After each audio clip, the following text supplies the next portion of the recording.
কথায় আছে অতিরিক্ত চালাকির ফল ভালো হয় না, সেটার বাস্তব প্রমাণ এই ভিডিওটা। এই ফকিরটাকে দেখুন, তাহলে বুঝতে পারবেন।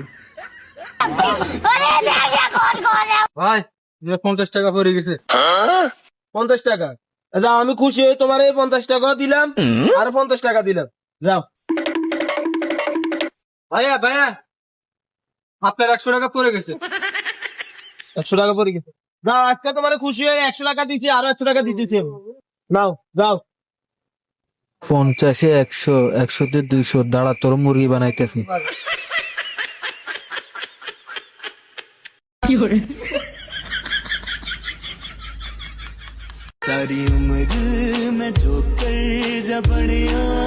ভাই আপনার সবগুলো টাকা পড়ে গেছে। আচ্ছা ধন্যবাদ তোমাকে, বাঁচে থাকো বেঁচে থাকো।